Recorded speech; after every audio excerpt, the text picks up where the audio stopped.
Welcome to Best Ever, the show where we explore how effective self-management creates the foundation for positive leadership outcomes. I'm Scott Eblin, and in every episode, I sit down with notable leaders to uncover the routines, mindset shifts, and strategies that have helped them lead at the highest level, and the difference that's made for their organizations, families, and communities. My guest today is Richard Culatta, a leader who has spent his career helping people learn, adapt, and thrive in a rapidly changing world. Richard began his career as a high school Spanish teacher, but went on to serve as the director of the U.S. Office of Educational Technology in the Department of Education.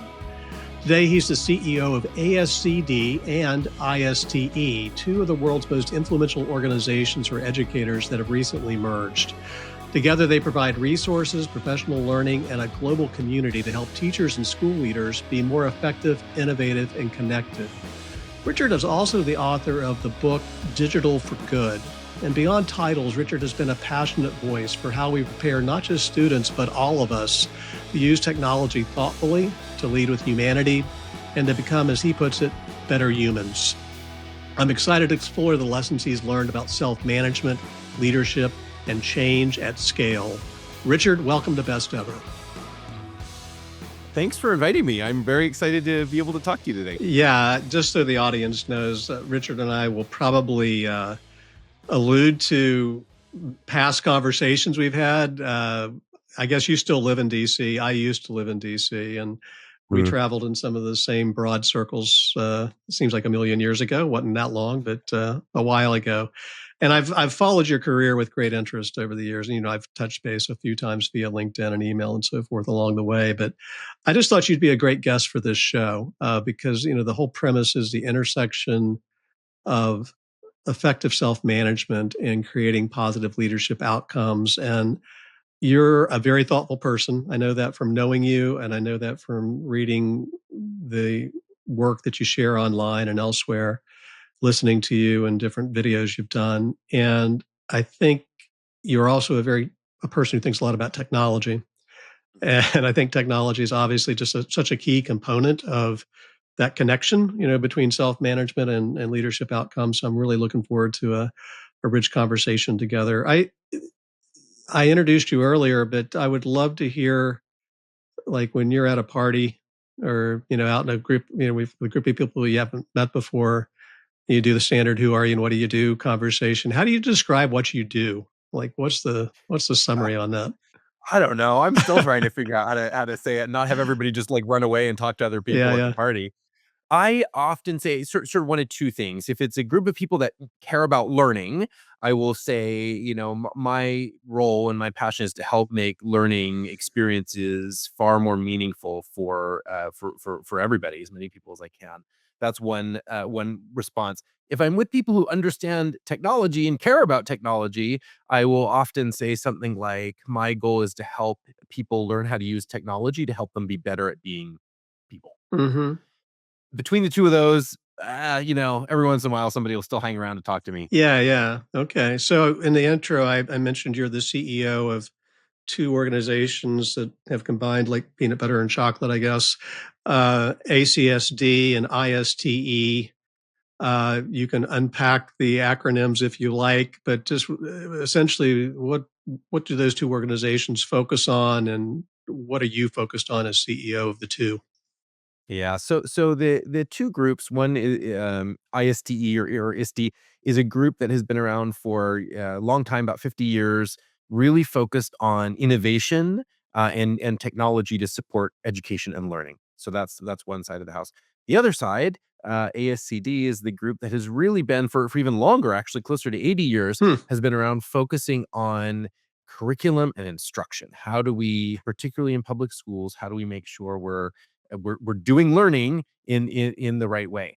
Interestingly enough, neither of those groups had much overlap before the merger, and that's really why we decided to do it. Why we made the case to do it, because we said, in this world that we're living in now, you can't think about innovation and technology for learning if you're not deeply thinking about what are we teaching and how are we teaching it. Mm-hmm. And on the flip side, you can't say that you are being a responsible steward of learning experiences for people if you're not also considering how the technology is being used to help Mhm. make that happen. Mhm. And in some ways, it's a little crazy to think that it's taken this long for those groups to merge, but we're really excited about it. And the response from the community has also been really powerful. I think people on both sides have felt that there was a little bit of a something missing without having the two come together. And so that's really the work that we've been doing. So it sounds like you're really kind of bringing together the 2 questions, what are we doing and how are we doing it? Is that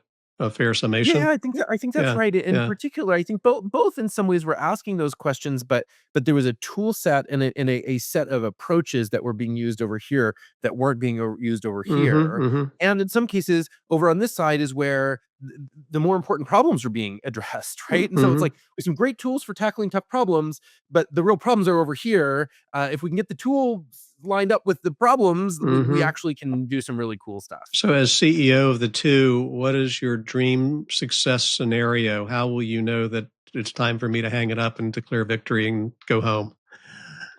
Well, I think there will always be more to do, and at some point Yeah. it'll be time to let somebody smarter than me take over. But as long as I'm here, my goal is really to bring these communities together. I particularly want to see higher quality ed tech products out there. Mhm. I think we have been complacent a little bit with the quality of products. There's some really great stuff out there, but there's a bunch of garbage too. And so we Yeah. want to make sure that all products are really high quality. And I think we've also become a little complacent with the experience of school. I worry when I talk to kids, and kids, we work in K-12 schools, also working with higher ed to some extent. So when I talk to students, whatever level they're at, Mhm. often we talk about what's exciting, what they love about school. And unfortunately, many don't love school, but those that do, they'll often talk about the great sports that they're participating in or the clubs they're participating in, and the learning part is often the least interesting part of their school experience. Yeah. And that we cannot continue to do that. I often think, Scott, I joke, on the internet, they have those like you have one job memes, they're like Yeah. that's the amazing Yeah. about school. Like, you can Yeah. have great sports programs, you can have beautiful, welcoming murals painted on your wall, you can have great lunches, but you have one job, and that is to make learning awesome. And if the learning isn't awesome, you're failing. Yeah. And so I am just, as long as I'm here in this role, I'm going to be focused on how do we make sure learning always feels like the most awesome part of the learning I day. love that. So let's talk about awesomeness over the course of your career. You started as a Spanish teacher. Is that right? I did, yes. Yeah. High school Spanish teacher, Probably yep. not a lot of tech back in that job, was there? I tell you wait, I gotta tell you. So Yeah, I yeah. was one of the first people to use tech in the Okay, let's school. hear it. There was a projector on a cart, and I figured out a way to plug it into who knows what I was Yeah. even plugging it into back then, probably a desktop computer. And I would use really basic video. At one point, I made a really basic video of one of the topics that we were studying, and I remember the kids just getting excited and emotional. But if any of you saw what I was doing, back then, you'd just laugh at how rudimentary it was. Yeah. But I saw there was really power in using technology to help engage the learners, and that's kind of the spark of where it all A started. step beyond film strips is what that Yeah, sounds. well, it was just Several about a steps step beyond film narrowly. strips, yeah. What year was that, roughly? That would oh gosh, that would have been 2000, Yeah, yeah, somewhere in about there. 25 years ago. Yeah. And so I didn't really do justice to your career path when I introduced you. I kind of leaped from a Spanish teacher to being a big deal at the Department of Education, U.S. Department of Education. What else stands out as highlights for you over the course of your career? I mean, I was very lucky, kind of in between those 2 to have a chance to work in the US Senate on education policy, and that was really helpful. I did it through a kind of a fellowship program, but it gave me a chance to work in a senator's office, to work on policy, to just understand at a deeper level how education policy is set in this country, which was really helpful. I really appreciated that. The other piece that was, I think, really useful for me is I had a chance to work for a company called IDEO. IDEO, for if those aren't familiar with it, is a design thinking firm. They help mostly companies build new products, new services, new approach that are human centered. right? And that's their whole big deal is human-centered design. Give the And audience an example of one of the great IDEO success stories, because there's a lot yes, of I mean, them. there's many. One of the ones that I love to point to back is toothbrush. We have toothbrushes now. All of your toothbrushes have these sort of rubbery grips, right? Hmm. But if you remember back in the day, at least when I was growing up, they didn't have. They were these Hard hard plastic. plastic, Yeah. right? And so they would constantly, when you use them, they would get wet and they'd slip and they'd fall, and your toothbrush is falling on the ground in the bathroom. You don't want to do that. And so IDEO and their team sort of observed how people, and this is how it works. They use these design, they watch people using products and they see these issues and they build products around how to make those issues better. And so that came up with the rubber grippy toothbrush, which now Hmm. everybody uses, right? Hmm. That's one of probably many of your products in your house have been designed by IDEO. You don't know it because it's all under the brand name of the company that Hmm. was doing it. But that's the work. That's the work that IDEO Okay, does. And before you and move and on, let Scott, me let me push the yeah, pause button for a second yeah. and just to ask you about the IDEO experience. How many years were you there? I was there for about 3 years. Okay, it's a pretty good amount of time. What did you take away from that that influenced the rest of your career? One of the great things by having that opportunity to see how a company who is built around human-centered design works is, one, some strategies for doing human-centered design, right? That was really helpful. But the other is a realization of how much we build, whether it's processes or products that are not built around being human centered. and Hmm. and you start to see it everywhere. I drive my Yeah, wife yeah, crazy. We go to a store and the line is backwards from the way people are walking in, or the sign is confusing. And you're like, these are all things that we do that are not built around making it easier, making it around human needs. So I've tried very, very hard in all of the work that I've done, whether it was in government, whether it's the work I'm doing now with ISTE and ASCD, to try to apply those principles of what does something look like, whether it's an event, whether it's an online course, if it is designed really around understanding the needs of humans. And yeah. just one quick example, Scott, we do a every year, my organization, we shut down, and everybody goes out into schools and we Mm, observe, we shadow teachers hmm. in order to build empathy to keep that user-centered design embedded in our work. Yeah, it's funny. Our episode of Best Ever that just dropped earlier today in August, late August of 2025, is with a fellow named Donna Herlihy, and Donna was the CTO at Subway, the sandwich company. And the very first thing he did, even before he started his job officially, was go to a store and work he became a sandwich artist, right? Yes. Because he really wanted to understand it from that customer and frontline perspective, right? I Yeah, love the fact yeah, that your and folks you are and going you into schools. you you forget it's very quickly, I was a teacher, as you mentioned, most of my team worked in schools, and you can have this idea, "Well, I know what it's like, I used to work in schools," right? That was 20 years ago. Even even Hmm. even 2 years ago, stuff Hmm. has changed, and so thinking that we know an industry, that we know what an experience is because we experienced it a number of years ago, that is a recipe for disaster when Hmm. coming up with new products and services. Hmm. So we didn't finish your career path. I'm sure we'll get to it here and there along the way. Uh, your interest in technology, I probably predated your high school Spanish teacher experiment that you described, but at what point did you become focused on that as an enabler? And just how has that interest evolved over the years for you? I'd love to hear a little bit more of that. Yeah, so the spark really was that moment when I was teaching, using this clunky old projector in that high school classroom. But I had an interesting thing happen after, which was the school that I had graduated from, Brigham Young University in Utah, was redesigning their teacher education program. And one of the areas that they had identified, with now this thing called the internet out there, and technology like projectors coming into classrooms, even if they were still on carts, right? Was that they needed to be thinking about how to prepare future teachers to use technology effectively. And they went, looking for people who were doing this. And I had, as a recent graduate and one of the few people that was actually doing stuff with technology, called, and they said, "Hey, would you come and help us think about, well, we should be training future teachers." And so that was when I really started to dive deep. Wait, what do future teachers need to know about where technology is going? And it allowed me to really look at what technology I thought was really had potential, and what was just noise. Hmm. And trying to sort that out was exciting. And that's kind of then from there, as they say, the rest was history. So the technology 800-pound gorilla these days obviously is artificial intelligence, right? And how are you thinking about best and worst practices when it comes to AI and learning?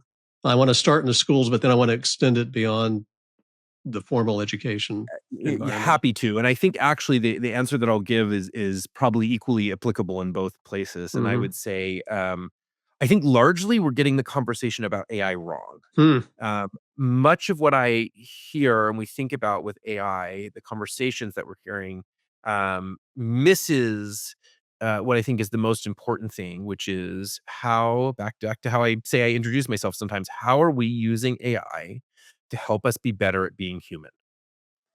And we don't teach that well in schools. We don't teach that well in the workplace. We don't teach it well in college. An analogy that I use, Scott, that may be helpful here when I'm trying to explain this is to think about a dump truck and a sports car. Hmm. Two different vehicles with two different purposes. And if you think about the dump truck is really good at some things, moving piles of dirt, right? Not really good at others. The sports car, very good at some things, going fast, being comfortable, Hmm. not good at hauling rocks around.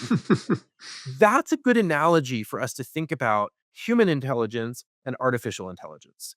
There are things about human intelligence that are just better fit for certain tasks. Certainly, when we talk about our relationships and humor and creativity and empathy and leadership, there's so many things that fit into that bucket. There are also things that we have to recognize that the human brain is just not very good at, right? If we're the sports car, for example, in my analogy, right? There's the things about the sports car brain that we struggle with. Humans are not very good. The human brain is not very good at analyzing lots and lots of data, right? Hmm. Hmm. That exhausts us pretty quick. It's not a good use of. We could do it. We've done it for hundreds of thousands of years, but it's not a good use of our sports car brain, right? Here's another one: brainstorming. Human brains, actually, we really struggle to brainstorm because we have all of this lived experience that shapes how we Hmm. see possibilities. Yeah. And that is good. It makes us really good at some things. It makes us not very good at coming up with lots and lots of different possible solutions. Hmm.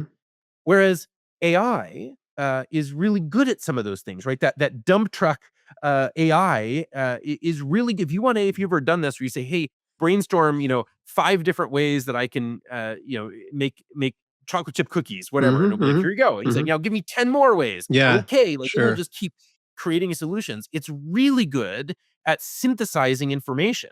We as humans have gotten really used to consuming so much information that is below or above our level. And AI is very good at adapting information to be right at our level. And so the point of all of this is we need to understand when we want to use the sports car and when we want to use the dump truck. And if we get that wrong and we start hauling rocks in the sports car or trying to drive quickly across the country in the dump truck, we're going to be in trouble. And that's what we've got to get ahead of. Okay, so you gave a couple of examples of where AI is probably better than the human brain, right? So one is synthesizing lots of information and summarizing it. Another one you said was brainstorming because it doesn't have to deal with the lens of lived experience that we have as humans. Where is the human brain better than AI? When should we rely more on our brains than the artificial brain? Yeah, so I think, back to that idea of this lived experience is that because of all that lived experience, we're actually quite good at choosing the right option when presented with options. And so I think, handing the decision off to AI Mm, on what to do mm-hmm, is something that I would not recommend. That is handing a sports car task off to the dump truck, right? mm-hmm, So us being able to choose, with our thinking expanded by options from AI, that's a nice example of using both for what they're optimized for, right? mm-hmm, Here's another one. Building relationships, right? Holding relationships, maintaining relationships. That's a human task, and it matters, and it's critical that we can do that. And sometimes humans are really bad at knowing how to best work together. We mm-hmm. we struggle with that. AI can do a really good job of saying, here are the different skills of people on your team. Here's how you might work with this person better. Here's how you might overcome some barriers to do that. It can be really powerful at helping us know how to work better with other Okay, people that are let's dive humans. deeper on that because there's a leadership Sure. application right out of the gate, right? As team Yep. dynamics and leading your team. How do you use AI well to determine what the different people on your team are good at? That's the first thing you said. How does Yeah. what's a good ethical way to use Yeah. AI for that purpose? I mean, I think one of the simple things, and I've done this before, is you just say, here's a project that we're working on. Here are the people that are working on the project. What viewpoints might be missing? Right? Mhm. That's a and AI will do a pretty good job of giving you an answer on that. You know, it's not, is it gonna be perfect? Is it gonna be right? No, not all the time. But is it gonna say, "Hey, I'm just noticing, everybody on this team is male over 40," or whatever, Mhm. right? Mhm. Or maybe everybody in this team is from North America, and your project that you're saying is talking about, an initiative that has global impact, right? And I'm giving really obvious ones, but Mhm. AI can actually be much more nuanced than that. And so I think that's a good way of saying, again, not that it should make the team for you, but it should help show you where you Where have the some gaps blind are. spots. Yeah. Right, Yeah. exactly, Yeah, yeah. exactly. That's one. Here's another one, Scott, that I'll mention, which is maybe a little bit tangential to this, but humans struggle sometimes at telling stories. Mhm.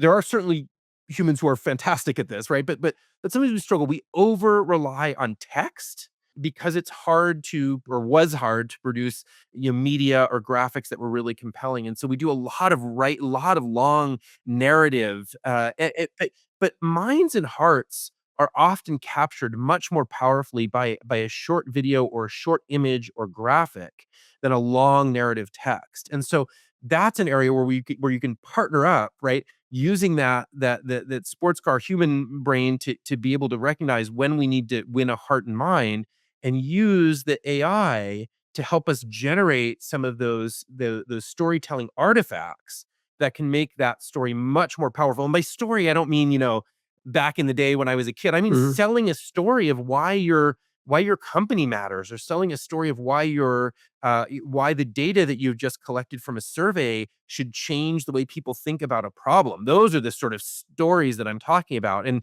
I think AI can help us be much more compelling in our storytelling. Have you used it for storytelling yourself recently? All the time, all the time. And in fact, What's a great example from, yeah, so recent one of the things history? that I do in all of my presentations, I use, images that are created by AI, Okay. and I always put the prompt at the bottom just Hmm. because I think it's fun to demonstrate what I'm doing. So that's one. I also use AI, to create, video and graphs. It's also, something else I use it for. Just the other day, I said, I'm trying to explain, this, it was a situation where we needed to make sure we were training somebody more in a particular area, and I said, I need a good analogy. Can you give me a good analogy? And it gave me 4 or 5 really powerful Yeah, yeah, analogies, yeah, th yeah. that I was able to use to just drive that point home. Mhm. So let's since we're talking about you and how you use it, back to my 2 leg I should have 3 legs of a stool, but I only have 2 in this show. Self-management and leadership outcomes. How are you using AI to enhance your own self-management? I'm sure there's a time management application, but beyond time management, and you can talk about time management too, but let me just not qualify it. How are you using it for self-management? I mean, I will tell you, and this may be, I think a lot of people talk about using it for efficiency purposes, and you can, right? Time management and writing drafts, saving time on Mhm. drafts, which you should. No human should ever draft anything ever again, Mm. honestly, right? Unless it's a, fine work of literature, any email, anything, you just draft, have AI give the first draft, right? That's what AI is good at. AI is good at drafting. Human brain really good at refining, and we spend so much of our human brain's time drafting and don't have much time for refining, which is exactly the wrong order of operations there. But I would say that where I find it most helpful is giving me feedback, on, as a leader, I don't always get as much feedback as I need, and I know that. And so, I have a coach, and he's fantastic, but, like, I need more than that. And so often I will say, here's something I've written that's explaining a concept, to my team, and I'll put it in AI. Say, if somebody were going to be confused about this, Yeah. where might this be confusing, right? Or if somebody were to be offended by something I have in here, where might they be offended? Or maybe it's just as simple as, is there a way that I can explain this that's more concise so that people aren't wasting their time? I get really good feedback from AI on that, and that helps me improve my leadership. Right. You're kind of using it as a really skilled editor almost, right? 100%. And Yeah. even to prep me for conversation. So if I'm going to meet with my Mm-hmm. board Mm-hmm. and I'm going to say, here's a big change that we need to make, I will go into AI and I will literally put in the prompt that says, I need to explain to my board a change that we're making. Can you please respond as if you were my board and ask me the type of questions they might ask? Mm-hmm. And we'll just go back and forth with the dialogue of the question so I can practice what I'm going to be presenting to my board with AI. And it's pretty darn good at that. Mm-hmm. Hmm. This is a great opportunity. That's something I've been thinking about for a while personally. So I went to Davidson College, and Davidson College still today, I believe, and when I went there, certainly, I know it has an honor code today, and the honor code is a big way that Davidson is organized. And one of the biggest violations you could make of the honor code was to plagiarize work. Yes. You know, so as somebody who, in their teenage years and early 20s was super just careful about not plagiarizing work, to have AI write every first draft I do, that's a shift. How do you think about that? And how should everybody be thinking about if they're concerned about, well, this is not my original work? Yeah. How should they be thinking about that these days? Yeah, that's such a great question. And by the way, I recently wrote a blog piece about this just because I was getting so many questions about it. And so if anybody wants to dive more into this, you can just search Richard Culatta AI and cheating, and you'll get a whole bunch of information about it. But let me tell you this: look, we've got to reassess our original work thing. Because it doesn't make a whole lot of sense, and I was talking to my to my wife the other day, who's a professional musician, very talented musician, and we talk about composition, and when somebody writes a piece of music, right? All of our Western music is all based on ideas from the Sure. classical composers, Yeah, right? So yeah. like, let's not pretend that we're the inventors of all of our ideas. Now, that is not to suggest that there isn't unique value add that people bring to something. I don't mean to say that at all, but just this idea that like we aren't already tying to works of others is I think a little misleading. I think what is so critical, and this is the big shift we need to pay attention to, is what are the areas where we really need humans to add value, and then just be transparent about that. For example, we were the other day hosting. We actually hosted a big event. And we hosted a an art competition. This was an art competition for students who were telling stories through art, and it was AI generated art. Mm. Now, interestingly enough, if you went and talked to those students and said, "Is this your art?" They would say, Absolutely, it's my art.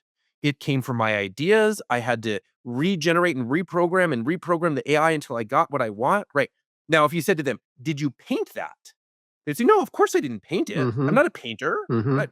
Right. And so I think it's just being clear by what we mean. If the thing that we are measuring, if I am having a class and I am measuring somebody's painting ability, their ability to use a paintbrush, it would be totally inappropriate to use AI and say, I painted this, right? So, If the analogy I'm thinking of as you describe that is in the early days of humankind, the paintings were on cave walls, and then canvas was developed, and we painted on canvas, and then Sure. photography came around, and we would create art through photography.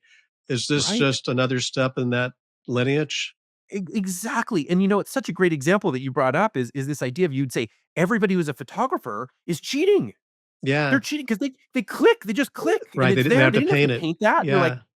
well, no photographer said they painted it. They weren't saying they were a painter. They're saying they're a photographer. And so I think we got to really think about that. And part of what this means, Scott, is being brave enough to realize that there are some things that we ask students to do that really is not a good use of their time. I have a kid who's in just recently graduated, and he's in college now. One of his senior activities, we spent a lot of time formatting a document he'd written in MLA style, right? Hmm. Lots of time, lots of review. What a terrible use of time. Nobody ever in their life is going to need to manually format MLA style. That is gone now, Yeah. right? So taking that time, that is time that was taken away from deeper level learning. And I thought, a great, just sort of one final example to make this point. I was talking to a bunch of teachers once, and they were really concerned about mostly English teachers. They were concerned about how this was going to, destroy all of their work. And there's other group of teachers that were just kind of laughing, and it got to the point where it was actually a little distracting. And I stopped and I said, "Sorry, pause for a second. Like, what's going on? What's so funny?" And they said, "Oh, sorry, we really didn't mean to be disruptive, but we're math teachers." And I said, "Okay, like, does that mean you're obnoxious in meetings? Like, what's the deal?" And they said, "No, no, no, no, look, we've been through this before." I said, "What do you mean AI is new?" And they said, "Yeah, AI is new, but calculators." Yeah. We Yeah. had a moment where calculators came in and we thought, "It is going to destroy math as we know it. It will ruin everybody's brains and nobody will Hmm. be able to do math." And then he turned to his group and he said, "How many of you require a calculator in your class?" All of their hands went up. Require. That's interesting. Require. Yeah. All of their hands Yeah. went up. And they That's said, "It interesting. doesn't mean we don't wanna see basic mathematics. We do need to know that they Yeah. understand basic computation. But once they do, we can go far further into And faster. concepts Yeah. faster Yeah. by using the calculator." And they just said, "We know for sure that our English teachers and other teachers, they will catch up to this too. They just have to go through what we already went through with calculators, and at some point, they will understand that we can now go far deeper into the skills we need to when we're not spending so much time on the logistics of writing." To pull back the lens from a writing example and just more generally, from your experience as an educator, as a leader, and you can think about it, you've been in both the private sector and the public sector, and now the nonprofit sector, you've been in all the sectors.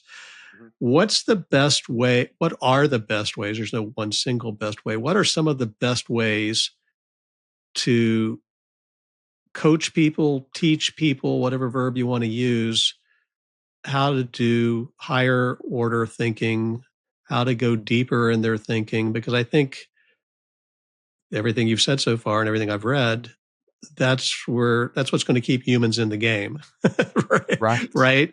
Is that kind of value added critical thinking that can't be replicated online. So, what have you learned about that, and what would you pass on to folks listening to this or watching us that they can implement wherever they are as leaders? I mean, I think let me just pause for a second because I think this is the most important question we need to be asking. When I talk to schools or companies and they're worried about cheating with AI, and I'm like, you are just focusing all your energy on the wrong thing, right? What you brought up, that's what we got to focus on, which is how do we make sure that we are not just replacing, we do a lot of these sort of laborious sort of logistic tasks right now as humans, far too many of those. And if all we do is just move those over to AI and don't reinvest that time into deeper, deeper, more meaningful, engaged activities, we have not come out ahead, right? That is not. Hmm. So Hmm. I think those are the conversations we need to have, which is how does, again, we'll just take this example of my kid, right? How does the fact that he is no longer spending so much time doing an early initial draft or formatting something for a particular style, how does that free him up? And what should he be doing with that time? That's the question we need to be asking now. In that particular case, I think it's should be spending far more time refining it. And generally, that's my answer, right? I feel like I don't know if you feel this way, or if, maybe some of your listeners do, that we spend so much time just getting basic tasks done Hmm. that I don't have the time to put into the refining that I would want to Hmm. on a presentation, on something I'm writing, even just on my thinking. And so if I can be smarter about offloading some of the basic block and tackle, drafting of things to AI, can that allow me to have a bit more time to go deeper into refining my work and my thinking? Hmm. That's what we need to be careful of. But if we're not careful, truly, if we're not careful, that can get eroded, and we end up again just sort of replacing the logistical part and not getting the benefit out of the extra refining and time that we need to be putting in. So, what are some good structured ways to do that, though? I mean, so now the good news is I've got more time to Yeah. think.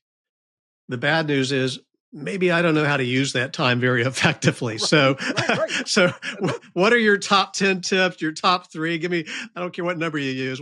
How do we think more effectively? Right. I mean, this is something we have to learn to do. And I think that's the first part is just being open and honest about needing to learn how to do that and talk about it, right? So for example, one of the things I think that we try to do on our team, and I think other companies can do this as well, is just have conversations and say, what are some things that you are able to do differently now in this AI world that we're in? Hear what people are saying, and you'll hear some examples, and you'll be like, "Oh, I never thought of that." Right? So just being open. That's thing one, is just being open and encouraging those conversations. I worry that a lot of us are figuring this out. This meaning, how do we add our value, our human value, in new ways? I feel like we're all sort of figuring it out quietly on our own. And that's a really bad way to learn. So being open and sharing, I think that's really the main thing.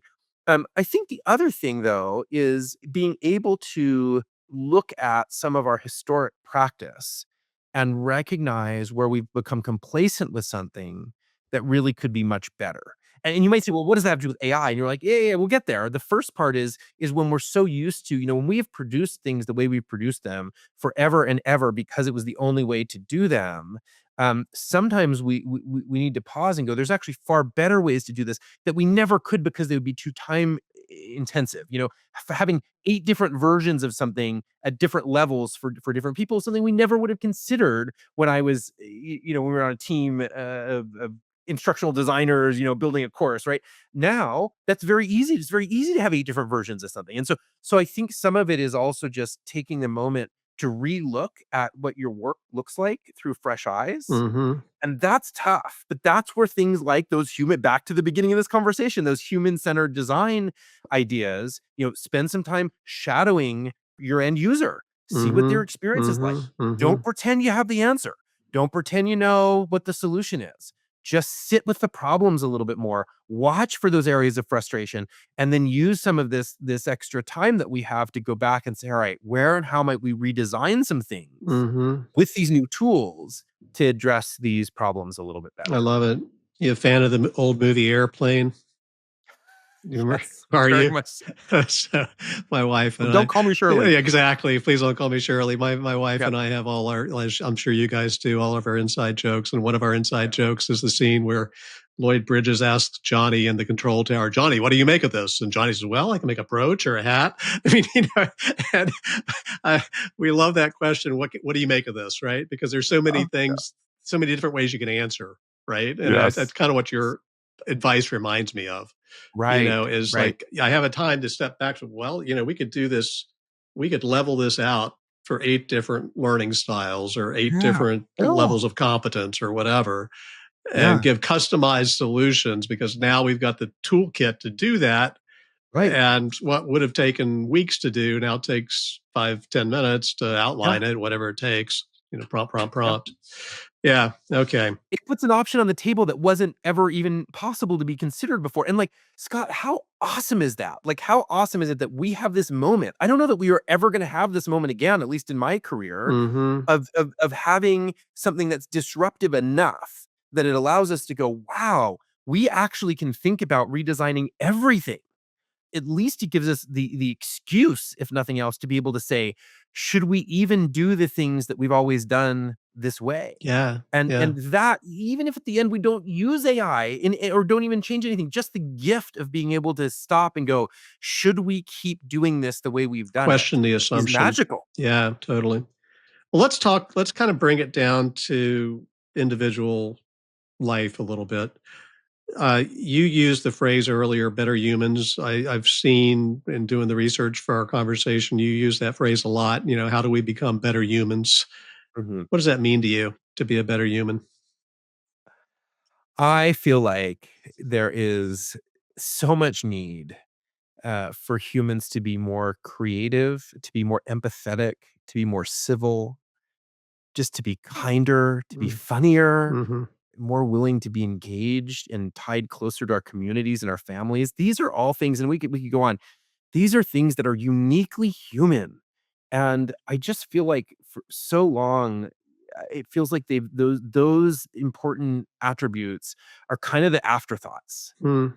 And I would just love it if that could be flipped. And if we Mm-hmm. could be in a world where those things, those skills were the most important thing, and that we were leveraging every tool set we had to help us be better at those tasks. So Those you're a leader of a organization doing important work. With how many people are on your team total? About 200. 200. And there's a whole lot of thousands of people that rely on your organization for inspiration and guidance and whatever else. How do you lead in ways to encourage uniquely human interaction and engagement? Well, yeah, man, if you ask my team, I'm probably the last person they point to. They point to a bunch of other people, which is totally fine. So it's a little awkward to point this Mhm. on me, Scott. Way to do that.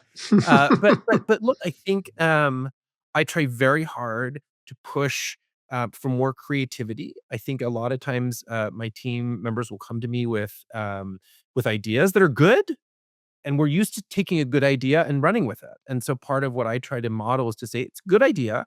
Can we get to a great idea? Can we Mhm. go back and find 4 or 5 other possible ideas that are equally as good before we choose this one? And so trying to just model that, like, using that, tapping into that human creativity, in a way that sometimes we just, you know, are willing to move through too quickly, Mhm. at work. Mhm. I also slightly separately, I spend a lot of time talking about how we can be kinder in virtual spaces. Hmm. We do a lot of work training teachers and students, and even in cases some companies, on how do you create a digital culture that is how do you create the conditions for really healthy digital culture. Yeah. And that's an area that I hope I've been able to model a bit by being able to show how do we use these virtual spaces to spotlight other people that are doing amazing things, to make people feel more welcome in the virtual spaces that we're in. I think those are all, ways that we really need How do you make better. people feel more welcome in virtual spaces? Because I would think whatever you do virtually would also translate to physical in some fashion, right? Correct, and I love Yeah. that you say that, because I think part of the problem, part of why our virtual world is not as awesome as we want it to be, is we've made the assumption that how we've learned to be respectful humans in physical spaces will just automatically transfer over. No. And it turns out it doesn't, Mhm. right? And so I think we do need to do exactly what you're saying, which is talk about what does that look like in virtual spaces. So look, here's some examples. I think really easy ones are, if you are ever in an environment where you see somebody making a comment that's disrespectful, or not kind, being able to respond to it, not in a fight back way, but in a simply a post like, "Hey, we respect all viewpoints here, even people who may disagree with us," right? Just a simple post like that can You really mean on the show like, that on the chat somebody thread? is, Or yeah, on yeah. a chat Yeah, thread, on yeah. somebody's Facebook, this Facebook post, and somebody, right, somebody has to make that snippy comment, and to be able to respond and not attack them back, but just Mhm. to say, I welcome all opinions here. Thank you. Right. That's one. But there's also so many other ways that we can do it too. I think one of the ways is just highlighting, and in not a braggy way, but highlighting how we are using digital interactions to help those around us. Simple thing. Hey, here's this GoFundMe account that I created for a family that's struggling. What do you think? Right. With my kids, something that's really interesting with kids is they see dad, mom just at their computer or at their phone again, and they don't necessarily see that there are ways that we're using those devices to help improve our community. I served as the president of our school PTA, right? And so the other day, my kid came up, and again, there's dad at his computer, and I took it as a moment to say, "Hey, we're trying to do this activity to get more volunteers to come into school. Come take a look at this post that I'm making. What do you think?" Right? Mhm. It's just a simple way to show and to model that we can be using these technologies to really pull our community together. I wanna That's perfect. I thank you for sharing that. I wanna talk about what makes you, you a little bit. Um, Anybody listening to this has, I hope, concluded that you are a very high energy, very creative guy. If they haven't concluded that, they're not paying attention. When you think about how you are at your best, what great looks like for you personally, what's the list? What are the words that you hope others see in you, or that you feel and see in yourself when you're kind Mm. of in your own version of peak performance mode? What's the descriptive list? Wow, what a great question. Curious. Mhm. I think when I'm at my best, I'm curious. Mhm. I don't think I know all the answers, and I'm interested in understanding the problem more. And so I think that's probably the first one that comes. We've used this word empathy a couple times now, being empathetic, trying to Mhm. understand what an experience feels like for somebody else. Mhm. Um, and I think, funny. I worry that we've lost humor. I think one of the ways that based in my role in government and some other places, I've had the responsibility of dealing with some really tough challenges, some really tough problems. And I feel like one of the ways that, I've been most successful about being able to move through those is being able to bring humor, not to make fun of a tough problem, but to be able to, treat tough issues with a certain amount of lightness to help us be able to keep coming back to the Mhm. table around them. And in my book, my book is a book about how do we stop cyberbullying basically, right? How do we Mhm. how do we help kids keep safe? And there's nothing funny about cyberbullying, but I think we can approach a tough topic with a sense of humor, because as we can laugh at some of the areas that we've made some mistakes, it actually makes it easier for us to not make those mistakes in the future. I love that. I want to ask you about routines that help you be curious and empathetic and funny, and all those feel very authentic to me, even just from this conversation, let alone other conversations we've had over the years. Physical, mental, relational, spiritual is the categories that I typically think of in terms Mhm. of routines and self-management. Mhm. Uh, any stand out for you that's being particularly important in any of those domains to help you be the person that you want to be? Wow, yeah, gosh, those are all good areas. I mean, I will say I don't talk about this on a lot of podcasts, but I am I do have a faith base that's it's quite strong, and I've served in our church. I've served a mission for 2 years for my church, and I've spent a lot of time in church service. I do believe that that's really key to staying grounded for me, and also just sort of reminding it helps me baseline the problems that I'm tackling, right? When Hmm. when when there's this sort of a broader Say more picture, a about broader say arc. more about baseline. What Well, does that look like?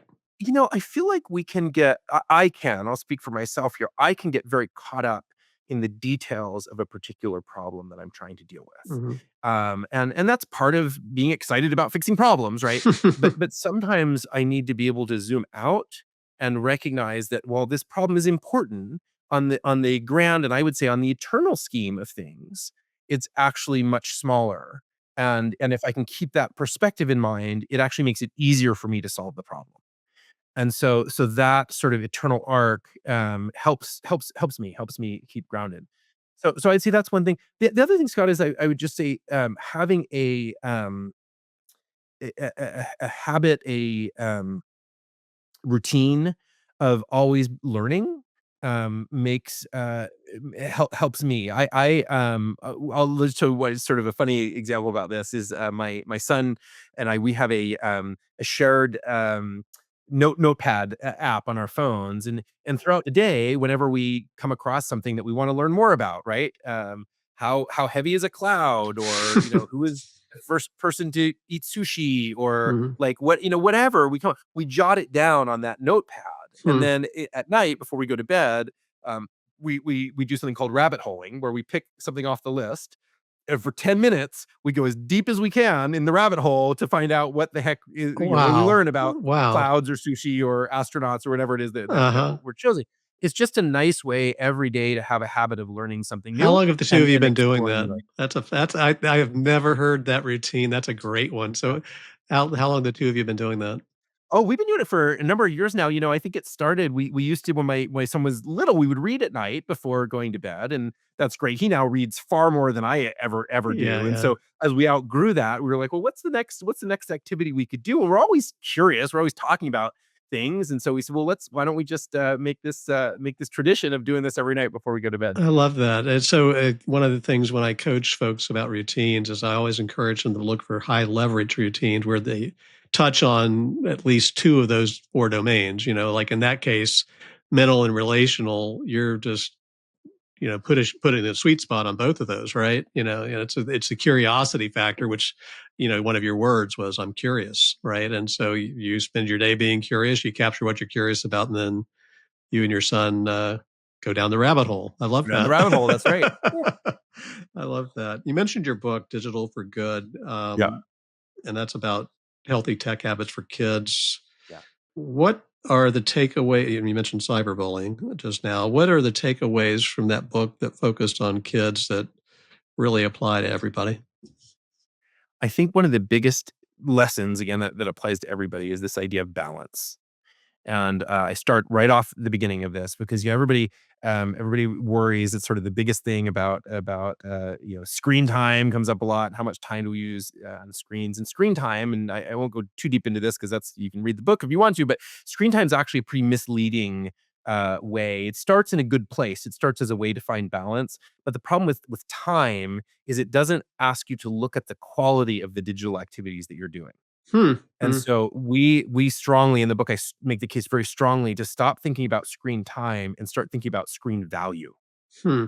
What is the value you're getting out of a particular activity? Or what's the value that one of your kids is getting out of a particular activity? Some digital activities have great value and could be done for lots of time and still be appropriate. Some have Hmm. very little value and probably shouldn't be done for, much time at all.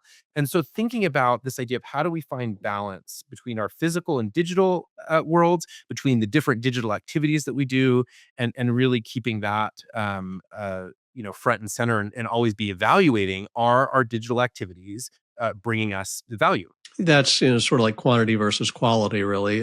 The What's the best ways, or what are the best ways to assess the value? Because that's an objective statement that can be a subjective judgment, right? Yeah. Yeah. How do you assess value, or what are your recommendations on that? So I give some very specific things to look for, just to share a couple here for time. One of them is, how does it make you feel? Mm-hmm. Right? That's good. When you've done this activity, do you feel better afterwards? Do you feel more excited, more rejuvenated, healthier, or do you feel worse? I compare it to eating. Do you know sometimes you eat you sit down and eat food and I'm like, man, I feel better. Like I have energy now. I feel better. And sometimes I sit down and I eat 4 Twinkies and I go, oh, that was not good. I do not feel If you're not not watching good. on YouTube, you need to watch what he just said on YouTube because his facial expression was amazing. Yeah. So okay, could you tell I've been there, Yeah, right? yeah, I've done that. yeah, yeah. So I think that's a similar thing. How do you feel? Another is, what's the purpose of the activity, right? Sometimes the purpose of a digital app or engagement is literally to have you watch more ads. And so Mhm. that's a question you have to ask, is that value? It is me watching a bunch of ads giving value back to me? Is there value? So it's, how do I feel? What's the purpose for the developer of it, right? Am I just helping somebody else make money, or am I really getting value back? That's another one. One more that I would ask is, does it help connect me to other people, or does it isolate me from other people? Mhm. There are some great digital activities. My kids in the evening get on Minecraft and they play Minecraft with their cousins together. Their cousins live all around, and Yeah, they that's they have awesome. this way to Yeah. like connect with their cousins, Yeah, right? yeah. That's an activity where it's actually sort of bringing them together and having them create memories. Very different from an activity where I'm sitting by myself and it's actually pulling me away from other relationships. And there's more in the book, but those are a couple ideas that you can think about when evaluating if a digital activity is really bringing you the value that it deserves. Yeah. Thank you. Those are great ideas. I know we need to wrap in a moment, but just an observation and then a couple of more questions, we'll wrap it up. The observation is everything you just suggested is a really great example of self-observation. Mm. Looking at yourself as not just part of the system, but trying to step back and look at the system. Yeah. Like I'm sure you're familiar with the term double loop learning. Yeah, from Peter Argyris and Yeah. Peter Senge popularized it. It's just, Yeah. Yeah. I can either be in my do loop or I can get out of the do loop and look at the impact of the do loop and start asking questions like you just asked, right? Terrific, terrific stuff. So, one more substantive question and one more kind of fun question. Okay. What's your one best piece of advice to leaders who are navigating the incredibly technological? How would you fill in after technological? What age are we living in? Transformation. I don't know. The transformational age that we're I don't living know. in. What's your one best piece of advice for leaders in any field? I think the biggest thing I would say is, don't feel like you have to have the answers. I think Mm, as leaders, we often feel like our role is to be the one that comes in and provides the answer, provides the structure. And in this particular case, some cases I think that's needed, right? I think that very much is the role of a good leader.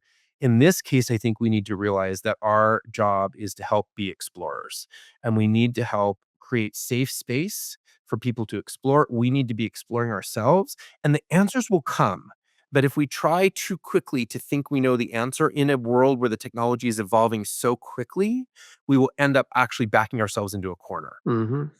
I was actually working with, I was at a national level country, and they'd come up with some guidance for how their employees were supposed to be using AI, right? And I read it through, and they were asking me for my opinion, and after I read it, I stopped and I said, "Did anybody who wrote this actually use Ah, AI? Have they used it, yeah, right?" And yeah. there was this sort of awkward silence, and you're like, "Don't pretend that we have the answers when we haven't taken the time to explore." Mhm.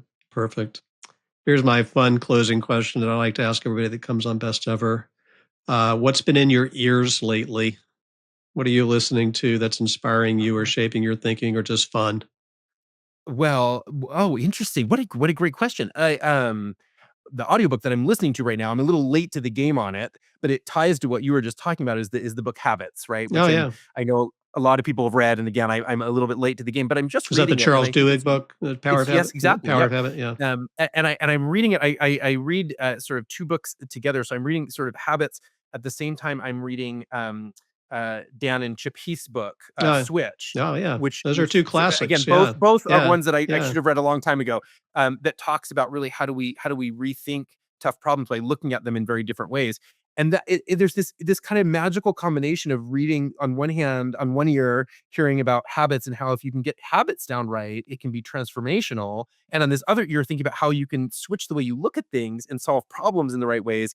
It's just this kind of cool, mix of two ideas together that, maybe will turn into something great. I love it. Yeah, peanut butter and chocolate. That's how we started, that's how we'll end. Yeah. Yeah. Yeah. If people wanna learn more about you, your organization, your work, your creative output, where would you send them? Welcome to follow me on LinkedIn. I do a lot of posting of my You ideas do. there. If Yeah. you're in the education space and are interested in the work of ISTE and ASCD, you can go to isteascd.org. You can find us there. And also certainly, for a shameless plug, go buy a copy of my book, especially if you're looking at how do you create a healthy digital culture at home, Yeah. and not have the tension of too much tech or no tech at all. There's actually a really happy medium that you can find, and I hope that will help some And the parents out book there. is called? Digital for Good, Raising Very Kids to good. Thrive in an Online World. Thank you If I'm very gonna make a much. shameless plug, I might as well at least Yeah, say you the might as name of well the tell book, us the right? title of the book. It makes it Yeah. easier.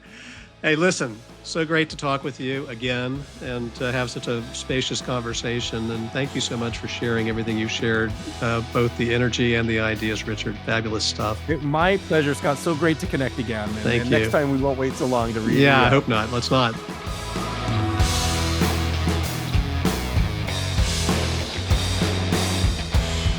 All right, coachable moments from the conversation with Richard Culatta. First takeaway for me is Richard has a ton of positive energy, and I love that in a leader. He's just so enthusiastic, and his enthusiasm is grounded in personal practice and lots of great professional experience. He's got a point of view on things. You can agree or disagree with the point of view, but I love a leader with a point of view who presents it with energy, and Richard clearly does that. A couple of things he said really stuck with both me and my producer Cece as we were talking about what our takeaways were from this episode. Two things in particular. One is the concept of baselines, and Richard used that in a couple of different ways in the conversation, kind of like at the beginning, and then again at close to the end. The baseline at the beginning was when we talked a lot about best practices around using AI, and I think we're all sort of still figuring that out. But I think one best practice that seems very valuable to him, and I've kind of done it myself in different ways for my own purposes, is to use AI as a baseline to sort of test yourself and test your assumptions around your communications. I loved what he was talking about. If he's writing an email to his team, or maybe they didn't say this, but I could easily see you're working on a talk for a town hall meeting, and you feed what you've written so far into ChatGPT or Claude or whatever platform you're using, and ask it like, what's missing from this? What groups might be offended by what I'm saying? What might resonate with different groups? And you can be very specific. The more you input, the more it learns about you and your operating environment. And so I thought, using that as a baseline for improving the communications before he goes live with it, I thought was a really great point.